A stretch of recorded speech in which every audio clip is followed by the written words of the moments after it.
Selamat pagi Ibu Bapak Saudara semuanya yang dikasihi oleh Tuhan. Selamat merayakan hari Jumat Agung, peringatan akan kematian Tuhan Yesus Kristus bagi kita semuanya. Markus pasal yang ke-14, mari kita membaca ayat yang ke-32 sampai dengan ayat yang ke-42. Markus pasal yang ke-14, mari kita membaca ayat yang ke-32 sampai dengan ayat yang ke-42. Judul firman Tuhan hari ini dari Getsemani sampai Kalvari. Kita akan mencoba belajar menangkap pesan dari Getsemani dan pesan Tuhan dari atas kayu salib yaitu di Kalvari. Markus 14 ayat yang ke-32. Lalu sampailah Yesus dan murid-muridnya ke suatu tempat yang bernama Getsemani. Kata Yesus kepada murid-muridnya, duduklah di sini sementara aku berdoa. Dan ia membawa Petrus, Yakobus, dan Yohanes sertanya. Ia sangat takut dan gentar.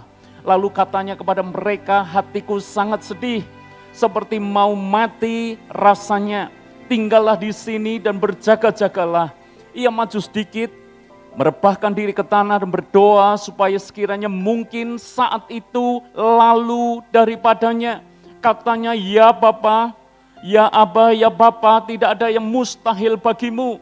Ambillah cawan ini daripadaku, tetapi janganlah apa yang aku kehendaki, melainkan apa yang engkau kehendaki. Setelah itu ia datang kembali dan mendapati ketiganya sedang tidur. Dan ia berkata kepada Petrus, Simon, sedang tidurkah engkau? Tidakkah engkau sanggup berjaga-jaga 1 jam? Berjaga-jagalah dan berdoalah supaya kamu jangan jatuh ke dalam pencobaan. Roh memang penurut, tetapi daging lemah. Lalu ia pergi lagi dan mengucapkan doa yang itu juga.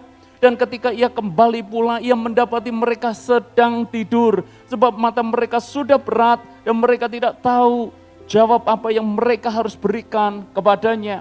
Kemudian ia kembali untuk ketiga kalinya dan berkata kepada mereka, tidurlah sekarang dan istirahatlah. Cukuplah, saatnya sudah tiba. Lihat anak manusia diserahkan ke tangan orang-orang berdosa. Bangunlah, marilah kita pergi. Dia yang menyerahkan aku sudah dekat. Saudara-saudara yang dikasihi oleh Tuhan, Taman Getsemani sebuah taman yang indah sesungguhnya. Bahkan secara harfiah berarti tempat pemerasan minyak.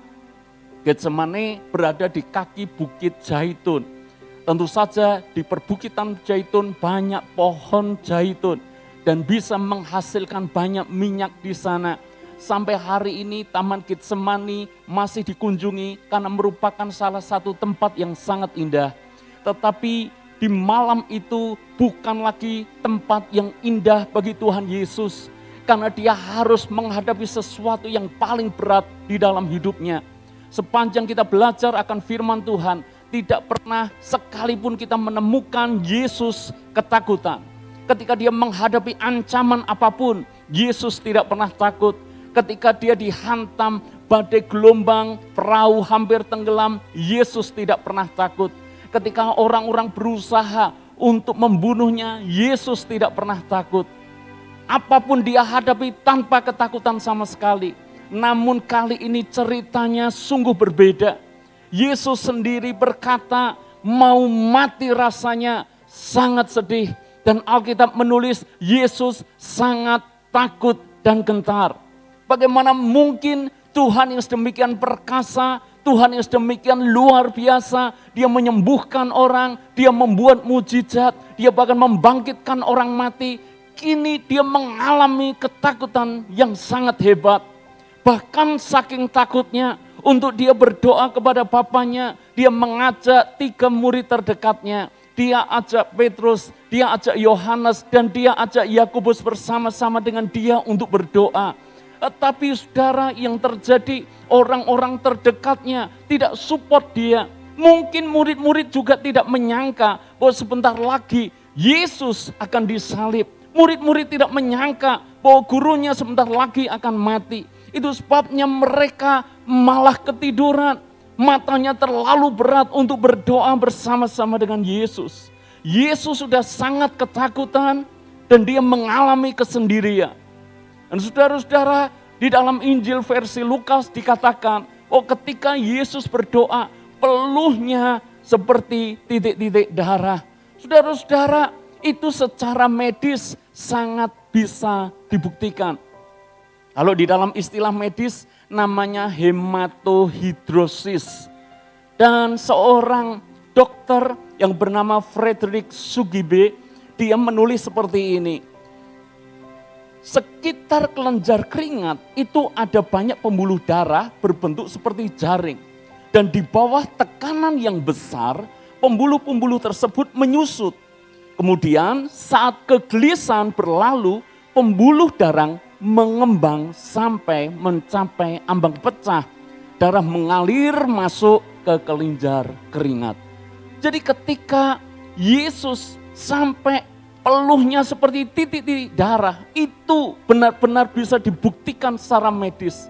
Dalam banyak kasus ini pernah terjadi. Maka kita bisa membayangkan di Taman Getsemane itu, Yesus menghadapi kesengsaraan yang luar biasa. Sebelum akhirnya dia harus menjalani sengsara, dicambuk dan disalib. Lebih dulu dia mengalami pergumulan yang berat. Kenapa Alkitab menulis terus terang? Mungkin Anda heran, mestinya Tuhan Yesus, Juru Selamat kita, mestinya bagian ini tidak usah ditulis di dalam Alkitab. Tapi kenapa Alkitab menulis terus terang bahwa Yesus sangat ketakutan? Kenapa mesti ditulis? Mestinya kan diedit, mestinya biarlah tidak ada orang yang tahu kalau Yesus kita pernah ketakutan hebat. Tapi justru Alkitab menulis, karena menurut saya Alkitab kita itu layak dipercaya karena terus terang apa adanya. Amin. Tapi yang kedua, perlu ditulis supaya Anda dan saya memahami betapa berat bagi seorang manusia yang benar untuk dia menanggung manusia lain yang berdosa. Betapa berat harus meminum cawan penderitaan yang tidak seharusnya dia minum. Betapa berat harus memikul salib yang kasar dan yang berat, yang tidak seharusnya dia pikul itu salib. Kita yang berdosa tetapi orang lain yang menggantikannya. Kita yang berdosa tapi Yesus yang harus disalib. Sampai Yesus mengalami ketakutan hebat seperti itu, kegentaran yang sedemikian rupa. Perlu dicatat supaya Anda dan saya menyadari. Mirip seperti beberapa orang tua ketika ibunya atau mamanya melahirkan, maka di kamar persalinan diambillah sebuah video proses persalinan. Ada beberapa tujuan.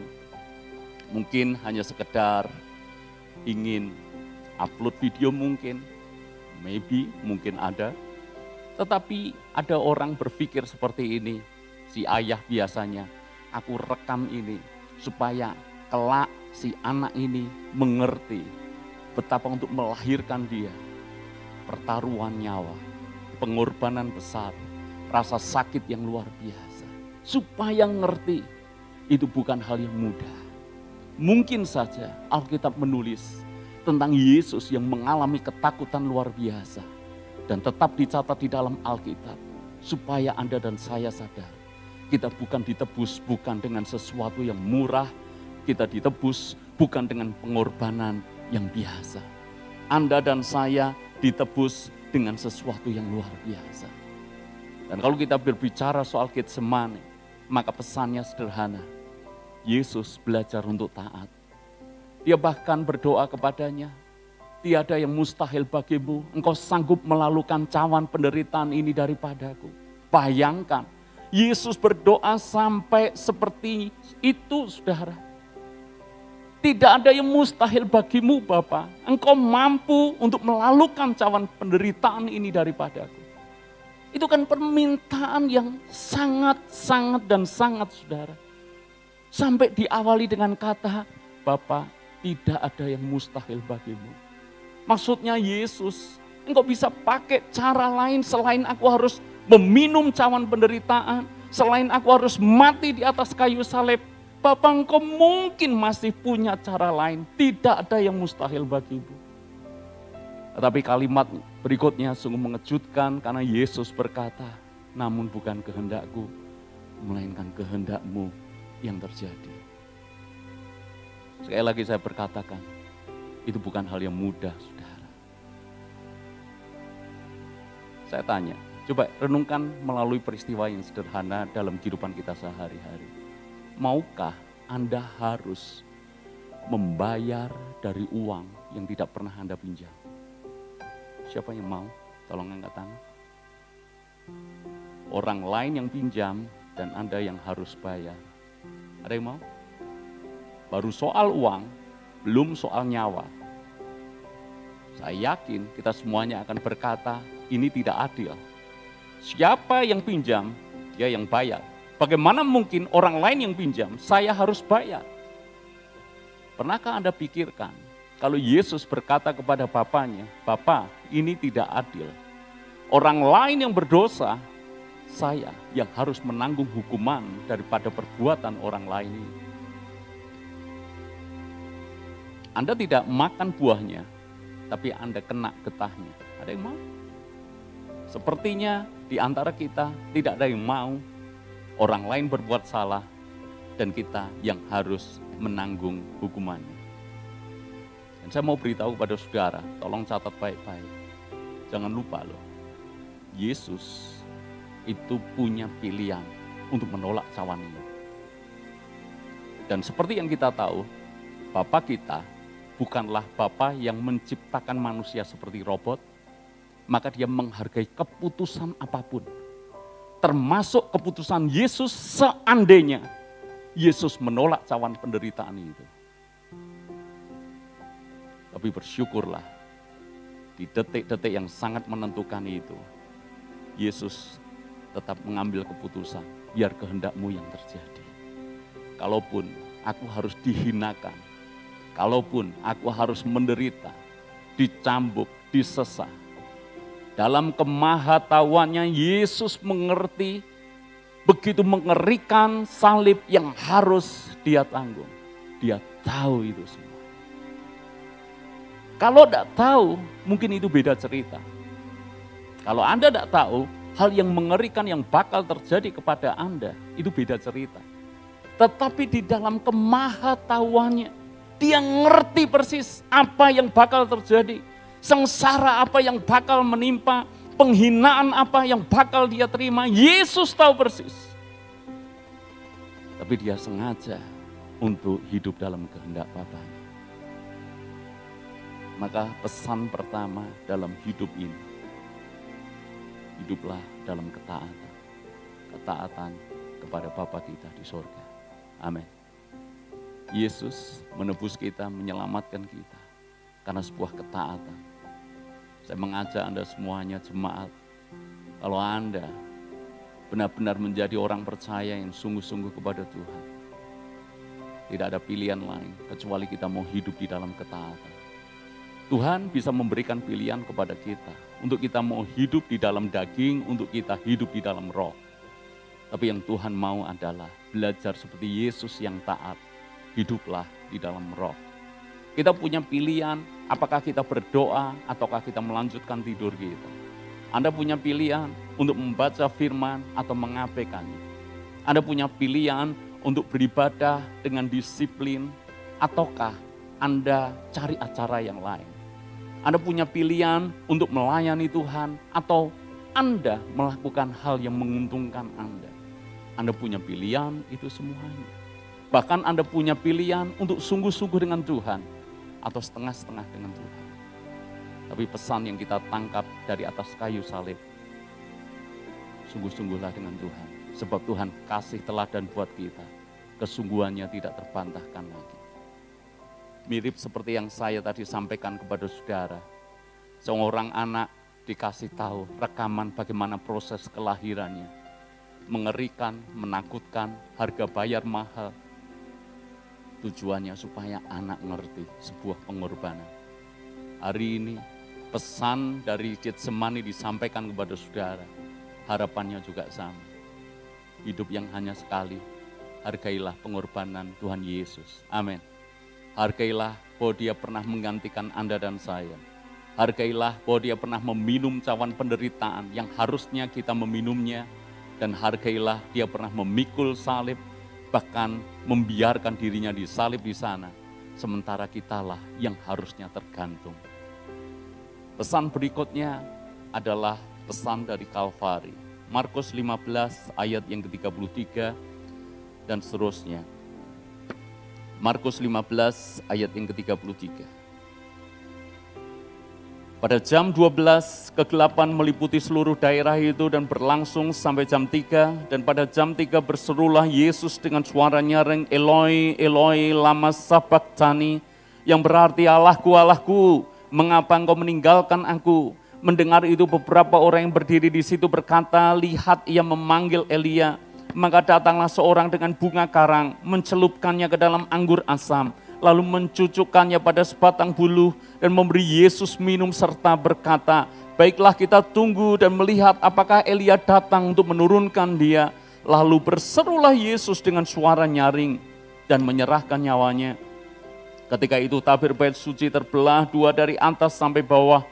Waktu kepala pasukan yang berdiri berhadapan dengan dia melihat matinya demikian, berkatalah ia, sungguh orang ini adalah Anak Allah. Yesus tidak hanya menang di atas Getsemani, tapi Yesus juga menang ketika dia berada di Kalvari. Banyak orang punya niat untuk taat, tetapi dia tidak merealisasikan keinginannya untuk taat. Bukankah seringkali kita punya keinginan tertentu untuk menyenangkan hati Tuhan, namun dalam perjalanannya kita pun urung melakukan apa yang kita tahu itu kehendak Tuhan dan yang menyenangkan hati Tuhan. Tapi Yesus mengajar kita semuanya harus menang di Getsemani, tapi juga harus menang di Kalvari. Kita harus memutuskan untuk taat, itu kehendak, itu keinginan untuk kita menyenangkan Tuhan. Tapi tidak cukup kita ingin saja. Lakukan sampai tuntas, lakukan sampai selesai, lakukan sampai seperti Yesus berkata, sudah selesai, sempurna. Saudara-saudara, hukuman yang paling berat di era Romawi adalah hukuman salib. Jadi ada begitu banyak jenis hukuman pada waktu itu. Ada hukuman di penjara, ada hukuman disesah. Kalau disesah jumlahnya adalah 40 kurangi 1, 39. Tapi hukuman yang mengerikan adalah hukuman salib. Dan Yesus komplit, ditahan, disesah, tubuhnya hancur. Dan dia harus memikul kayu salib itu. Dan tidak hanya memikul kayu salib, dari tempat pengadilan sampai ke Bukit Golgota. Tapi dia juga harus tergantung mati di sana. Itu hukuman yang sangat menyakitkan, saudara. Itu hukuman juga sangat menghinakan. Karena hanya orang yang benar-benar jahat dan kejahatannya luar biasa baru layak untuk disalib. Yesus sesungguhnya tidak layak untuk disalib. Bahkan Pilatus sendiri yang mengadili dia cuci tangan. Karena berulang kali dia mencoba mengadili dengan adil dan tidak menemukan satu kesalahan pun di dalam Yesus. Hanya karena Pilatus dia tidak mau posisinya terancam karena keributan yang bakal terjadi, maka dia memilih untuk cuci tangan dan menyerahkan Yesus kepada mereka sendiri. Dan benar, Yesus harus dihukum salib. Begitu mengerikan dan menghinakan salib itu. Tahukah Anda, pada abad pertama Yesus mati di atas kayu salib sampai abad keempat Masehi. Salib itu tidak pernah jadi simbol, saudara. Jadi kalau Anda melihat simbol salib di gereja hari-hari ini, kalau Anda punya simbol logo rohani selalu ada salib, kalau Anda mengenakan kalung salib, kalau Anda punya tato salib mungkin, sebelum abad 4 Masehi, tidak ada yang berani pakai salib. Kenapa? Itu hukuman yang sangat keji, itu hukuman yang sangat jahat, itu hukuman yang sangat mengerikan. Tidak ada, saudara, malu mereka. Tapi ketika abad 4 Masehi, Kaisar Konstantin, saudara, dia menjadikan Kristen menjadi agama negara dan memakai salib sebagai simbol, barulah itu jadi tren hingga hari ini. Tapi sebelumnya tidak ada yang pakai salib. Artinya apa? Itu hukuman yang mengerikan, itu hukuman yang sangat jahat. Dan Yesus tanggung itu, Yesus terima itu. Maka pesan dari salib adalah tidak ada kasih dan pengorbanan seperti yang pernah Yesus lakukan buat kita. Mungkin Anda pernah ditolong orang, dan orang menolong Anda dengan sebuah pengorbanan. Tetapi tidak ada pernah pengorbanan seperti yang dilakukan Yesus kepada kita. Orang tua Anda sangat baik dan dia melakukan banyak hal dalam pengorbanan buat Anda. Tetapi apa yang orang tua Anda lakukan tidak pernah seperti yang Yesus lakukan. Karena orang tua melakukan yang terbaik untuk anaknya. Bagaimanapun itu darah dagingnya, saudara, apapun dia akan lakukan. Dan kita mengalami penebusan di dalam Yesus. Kita bukan siapa-siapa. Tapi Yesus mau mati buat kita. Kalau kita baik, masihlah oke, masihlah layak, masihlah adil untuk ditolong. Untuk ada orang mau berkorban buat kita. Tapi kita ini jahat. Kita ini busuk. Kita ini melakukan hal yang dosa terus. Bagaimana mungkin dalam keadaan seperti ini? Yesus mau mati, mau mengasihi, dan mau berkorban untuk kita. Kalau bukan kasih, apa namanya, saudara? Kalau Anda amati sebuah iklan, kadang-kala Anda menemukan iklan berkata seperti ini, dijual apa adanya. Bayangan Anda apa? Kalau mendengar satu barang dijual apa adanya. Ada motor misalnya, dijual apa adanya. Bayangan Anda, apakah itu motor yang bagus? Tidak. Dijual apa adanya berarti kemungkinan besar itu motor mungkin rusak. Itu motor spare part-nya nggak komplit. Itu motor mungkin pecah di sana sini. Dan Anda harus banyak lakukan perbaikan. Karena dijual apa adanya, ya Anda kalau mau beli ya Anda harus terima apa adanya. Pertanyaan saya berikutnya, menurut Anda harganya mahal atau murah? Karena dijual apa adanya, biasanya harganya murah. Kadang orang pun nggak mau lirik, saudara. Saya pribadi, kalau saya cari barang, dan saya lihat satu iklan dijual apa adanya. Bahkan dikasih harga murah pun saya tidak tertarik, saudara. Karena itu jelas barang rongsok, saudara. Barang yang tidak ada fungsi yang berjalan dengan baik. Barang yang jelek, barang yang bobrok, barang yang lama dan seterusnya. Kami pernah punya pengalaman keliru beli mesin. Sehingga saudara, mesin cetak yang saya beli, dari awal saya beli, tidak bisa kami pakai. Tidak bisa berfungsi dengan normal. Jelek sekali hasilnya, sudah lakukan perbaikan di sana sini, dan tidak berhasil juga. Kemudian waktu itu saya berpikirnya setiap kali saya ke percetakan, saya lihat mesin ini dongkrok, mesin ini karaten, saya jengkel. Begitu lihat saya, aduh dulu saya mengambil keputusan yang keliru. Setiap kali lewat saya lihat mesin ini sebel rasanya, jengkel terus. Lalu mengobati rasa sebel dan jengkel saya, maka saya jual. Dan tentu saja saya tidak mau lakukan perbaikan. Karena sudah saya coba perbaiki dan tidak bisa. Maka saya tawarkan mesin cetak ini apa adanya. Dan Anda tahu, dihargai berapa dibandingkan dengan mesin yang normal? Separuh nggak ada, saudara.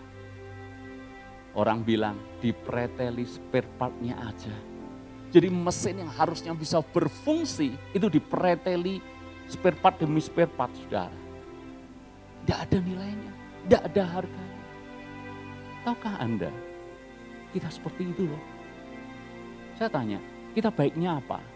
Sebutkan satu alasan yang membuat Anda yakin bahwa Anda layak dihargai mahal.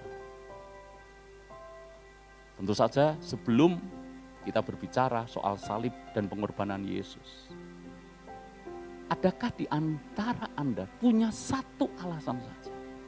Saya layak dihargai mahal karena saya pintar, karena saya saleh, saya suka nyumbang. Saya suka kalau ada bencana itu, saya keluar duit paling banyak. Adakah di antara Anda yang sebutkan satu alasan saja?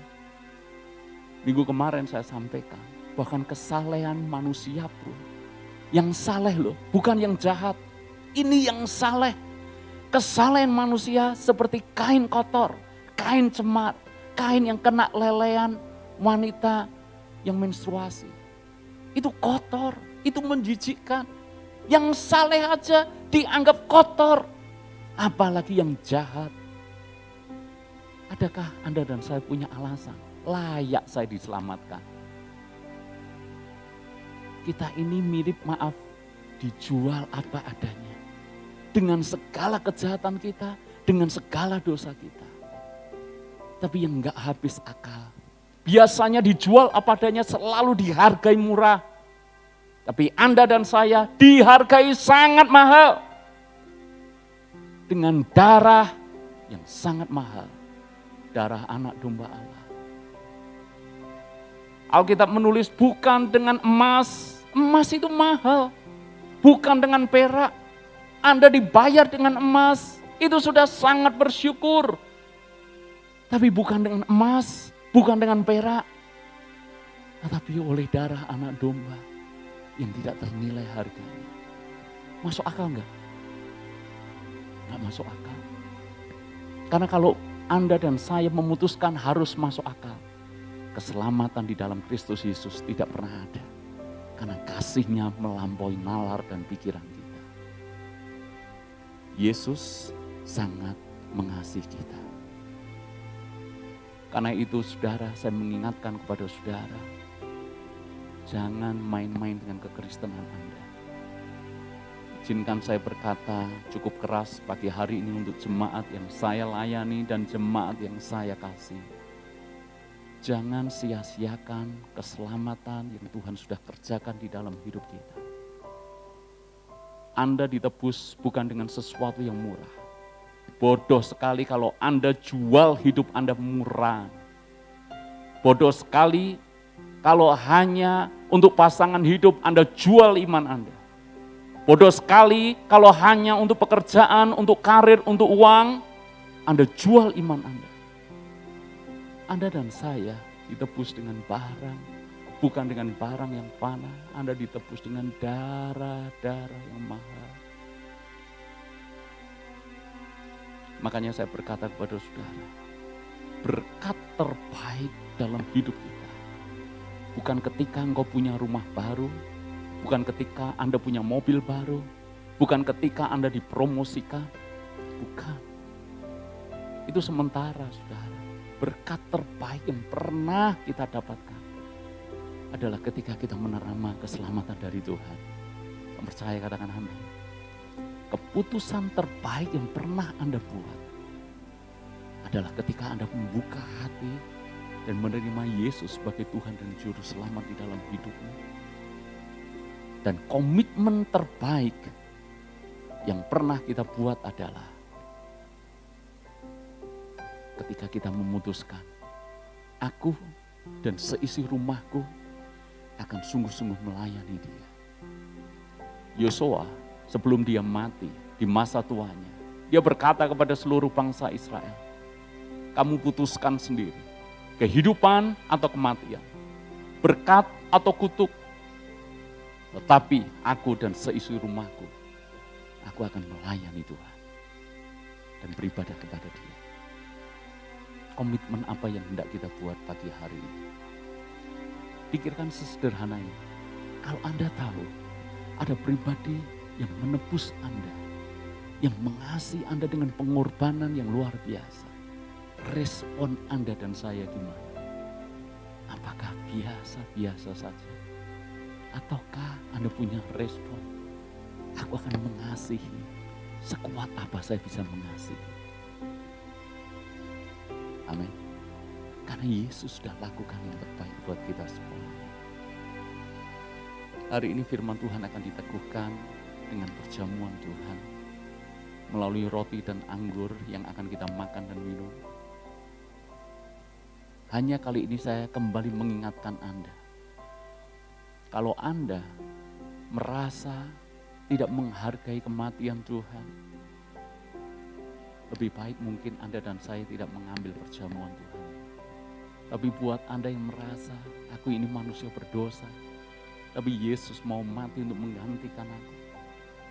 Kalau Anda mau mensyukuri hidup ini anugerah, karena di antara miliaran orang Anda dan saya yang dipilih, kenapa kita yang duduk di sini, bukan orang lain?